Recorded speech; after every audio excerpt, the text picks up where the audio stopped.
Bonjour à tous, c'est Rorschach. Dans cette vidéo, je vais commencer la première analyse de la cérémonie satanique du tunnel du Gothard. Donc c'est une cérémonie qui a eu lieu le 1er juin 2016 au moment de l'inauguration du tunnel du Saint-Gothard en Suisse. C'est le plus long tunnel ferroviaire du monde. Il a une longueur de 57 km. Le chantier a duré 17 ans et il a été budgété à 11,1 milliards. Donc rien que ce chiffre, pour les connaisseurs de l'occulte, il est très significatif. 11,1 milliards, donc c'est 1, ce n'est autre que la marque de la bête. Donc il faut savoir que la marque de la bête, c'est un 666, mais on va pas vous écrire un 666 sur la main.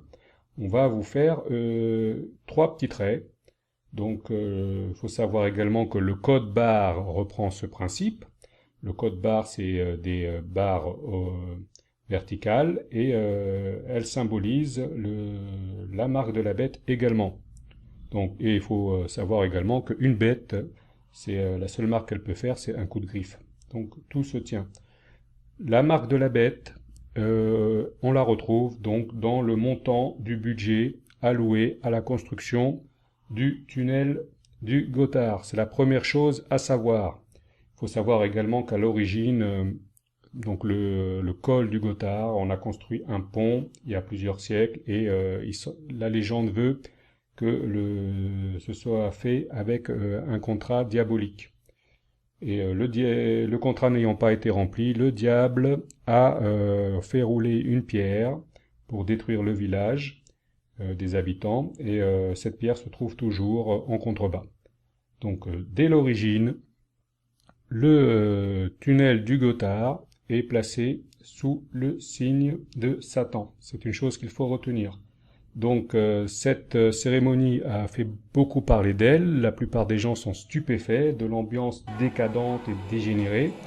Donc on a vu des choses anormales, mais néanmoins, il y a toujours des gens qui clament que tout cela est normal, que cela fait partie du folklore. Donc c'est le folklore alpin des Suisses, avec tête de bouc, les cornes et les bottes de foin qui se roulent, etc., etc.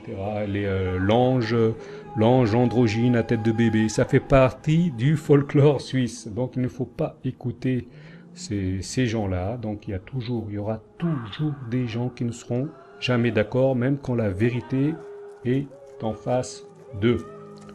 Donc on a vu ça à plusieurs reprises, on a vu ça avec les vidéos pédophiles de Sia, là, de la chanteuse Sia. Donc il y a des gens, il y a peut-être 20-30% des gens qui ont contesté cela et même qui ont dit que c'était normal. Donc à chaque fois que l'on dénonce le satanisme, il y aura toujours des gens qui vont défendre la thèse inverse et proclamer que c'est normal. Puis ils diront également que les religions sont mauvaises, etc., etc. Puis enfin, ils vont tomber le masque. Donc, ce qu'il faut savoir, c'est que les satanistes sont parmi nous, même parmi les chercheurs de vérité. Il y a beaucoup de gens qui sont mentalement, moralement orientés vers cette mouvance. Donc je vais commenter, comme l'aurait fait Léon Zitrone, cette cérémonie du Gothard. Léon Zitrone, pour les jeunes qui ne connaîtraient pas, c'était un présentateur télé, donc commenter les cérémonies, etc. Mais là, c'est une cérémonie satanique. Donc cette cérémonie satanique commence avec une espèce de diligence qui traverse la scène ou l'entrepôt devant le public. Donc que signifie cette diligence? C'est tout simplement ce auparavant, le col du Gothard, c'était un petit pont et les diligences le traversaient. Donc c'était pas une voie ferroviaire. Le premier tunnel ferroviaire a été ouvert à la fin du 19e siècle. Donc au point de vue symbolique, cette diligence qui traverse la Seine, elle symbolise le passé. C'est le 19e et le 20e siècle qui sont passés devant nous. Voici maintenant le futur. Donc on voit une foule habillée en orange, de tenue en travail orange, qui avance au pas cadencé. Que représente cette foule? C'est évident, elle représente les travailleurs qui se sont acharnés pendant 17 ans à creuser ce tunnel. Donc ils avancent comme des robots. D'un point de vue occulte, ils représentent les esclaves. Ce sont des esclaves. Donc toute la cérémonie du tunnel du Gothard doit être envisagée sous cet angle. Il y a les maîtres et il y a les esclaves. Donc les premiers esclaves, ce sont les travailleurs, ceux qui ont dynamité les roches, comme on le voit sur l'image. Bon, ensuite, après le pas cadencé, bon, ils exécutent un autre pas de danse. Bon, jusque-là, tout est normal. C'est tout ce que l'on voit est logique, cohérent. Donc, on voit ces travailleurs agrippés à des cordes, à des anneaux. Donc, cela les représente en train de gravir la montagne. Donc ces travailleurs se déplacent, il y a plusieurs comment dire, groupes, et la rythmique s'enchaîne. Donc, que se passe-t-il? Ils se sauvent, et là on voit apparaître un wagon de marchandises, et des hommes et des femmes habillés en sous-vêtements. Et il faut remarquer que ce wagon est poussé par les travailleurs. Et c'est là que ça commence à devenir glauque, puisqu'on voit ces couples s'enlacer, et on voit également un androgyne à tête de bébé muni d'ailes. Donc au point de vue symbolique, qu'est-ce que cela représente? Tout simplement, ce sont les fameux Illuminati, les illuminés. Ils viennent prendre possession de l'endroit, du tunnel du Gothard, et il y a toujours des travailleurs, des esclaves qui sont à leur service. Donc on voit quelqu'un qui casse, qui fait du bruit. Bon, ça c'est juste quelqu'un, on va dire, qui est énervé. Mais c'est à partir de ce moment-là que ça commence à devenir glauque. Il y a des gens qui ont fait des tweets, qui ont commencé à se poser des questions. Que fait cet androgyne à tête de bébé avec des ailes? Quel est le sens de cette chorégraphie? Donc il commençait à s'inquiéter. Puis là, on voit carrément apparaître les fameuses bottes de foin qui se roulent par terre. Donc cela n'a aucun sens pour le public. Donc il y aura toujours des gens qui vont nous expliquer que cela fait partie du folklore alpin, des bottes de foin qui se roulent. C'est normal. Donc on va commencer à expliquer plus en détail que signifie l'androgyne à tête de bébé muni d'ailes, et que signifient ces bottes de paille. C'est très simple, cela fait partie de la base de la culture occulte. On va commencer par l'androgyne à tête de bébé. Donc on voit quelqu'un, on ne sait pas si c'est un homme ou si c'est une femme. Apparemment c'est un homme, mais il a des seins. C'est bizarre, c'est glauque. Et il a des ailes et une tête de bébé. Donc qu'est-ce que cela signifie? Alors, point de vue occulte. Qu'est-ce que c'est l'occulte? L'occulte, c'est communiquer avec les esprits désincarnés, commercer avec eux, et souvent se laisser posséder par eux. Donc un humain qui se laisse posséder par un esprit désincarné, c'est-à-dire un démon, il devient vis-à-vis de celui-ci comme une femme. Donc le démon, c'est une puissance pénétrante qui chevauche cet individu qui s'est laissé posséder.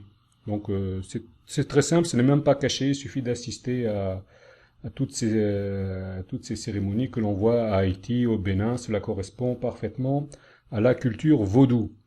qu'un homme qui se fait posséder par un esprit est une femme. Et une femme, c'est la femme de son esprit, c'est un réceptacle féminin, tandis que l'esprit est masculin. Donc, pour ceux qui se rappellent de la fameuse émission Les enfants du silence, la fin du silence, pardon, qui est sortie en 1999, présentée par Élise Lisset. Donc, ça parlait de cérémonies sataniques. Il y avait des enfants qui étaient torturés, violés dans un espèce de manoir. Que disaient les enfants? Ils disaient que le maître de cérémonie, il proclamait être une super femme. Donc, bien entendu, le juge ou la juge n'ont pas compris parce qu'ils n'ont pas de culture occulte, mais on retrouve ce concept de femme même dans l'émission présentée par Ulysse Lucet. Donc, qu'est-ce que c'est que Satan et qu'est-ce que ça veut dire dans la configuration de l'époque? Qu'est-ce que ça veut dire pour un apôtre judéo-chrétien de cette époque-là? Satan, c'est Lucifer. Satan, c'est le porteur de lumière. Satan, c'est celui qui a donné aux hommes les arts et les lettres que Dieu avait tenus enfermés sous cette sceaux, sous des sceaux.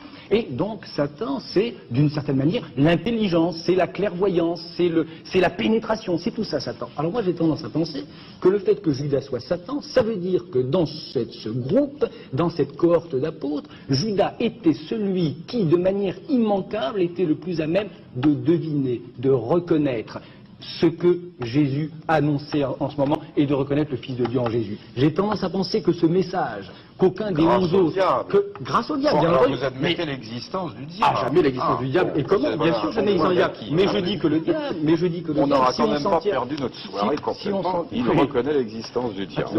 Pourquoi c'est pour vous j'ai toujours important? Ah bon, ça me paraît essentiel. Pourquoi? Parce que c'est la face cachée de Dieu? Non, de Bernard-Henri. Ah bon? Donc, qu'est-ce qu'on peut dire d'autre? Il est androgyne, donc l'androgyne, cela correspond à la figure du Baphomet, donc l'espèce de bouc avec des seins que l'on voit dans les anciennes gravures. Donc le bouc, bien entendu, représente l'esprit et la figure, le corps humain avec des seins représente l'humain qui s'est laissé posséder. C'est pour ça qu'il est présenté avec des attributs féminin. Donc le bébé là qui vole avec des ailes, donc il représente tout simplement quelqu'un qui est sous le contrôle d'une puissance démoniaque. Donc c'est pour ça que je vous dis qu'il s'agit d'une cérémonie satanique. Il n'y a rien dans le folklore alpin qui explique ce bébé muni d'ailes qui vole dans les airs. Alors, il y a quelqu'un qui m'a posé une question, il m'a dit, est-ce que cela correspondrait à ce fameux antéchrist qui serait né le 11 septembre 2001? Je lui dis donc c'est tout à fait possible. Donc, l'antéchrist est présent.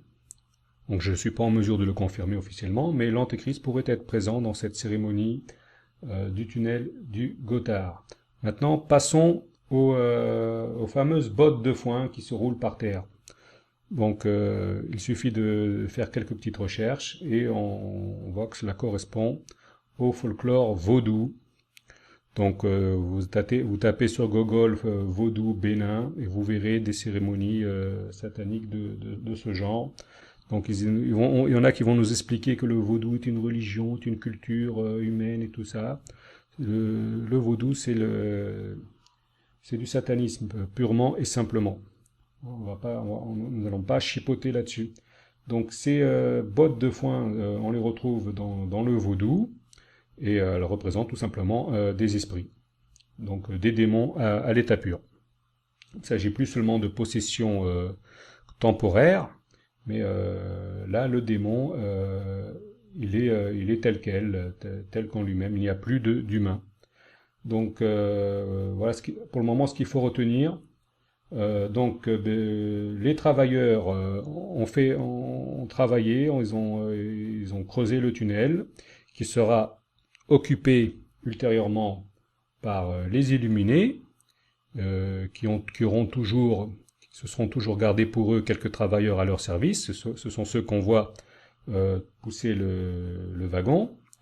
Puis ensuite, il y aura des démons incarnés qui seront à cet endroit. Donc la cérémonie, elle est simplissime. Je suis d'ailleurs étonné que personne n'ait encore fait cette analyse. Qu'est-ce qu'on peut dire d'autre? Donc il faut savoir qu'il y a eu deux cérémonies, une de chaque côté du tunnel, et l'autre cérémonie, elle reprend plus ou moins les mêmes thèmes. Donc il y a les travailleurs, puis il y a les hommes en blanc, puis c'est-à-dire les illuminés qui vont prendre possession de cet endroit, et il y a les bottes de foin, les démons. Puis oui, on voit apparaître également un second personnage, le bouc. Donc là, même un enfant est en mesure de comprendre que le bouc représente le diable, c'est Satan. Tout simplement. Donc dans toutes les deux cérémonies, on retrouve ces figures. Le bouc est là, Satan est là, et il y a ses supporters, les satanistes, qui portent eux-mêmes des cornes sur leur tête et ou alors des branches qui symbolisent des cornes. Bon. Qu'est-ce qu'on peut dire d'autre? C'est vraiment une cérémonie simpliste. Il n'y a pas grand-chose c'est pas une grande œuvre. C'est même un petit enfant, un petit sataniste de 5 ans, il sait à quoi il a affaire. Oui, on peut remarquer quand même que les travailleurs et plutôt même les gens en sous-vêtements sont humiliés, donc, et que l'aspect global est repoussant. C'est-à-dire il n'y a pas réellement de beauté dans cette cérémonie. Mais même cela fait partie de la culture satanique.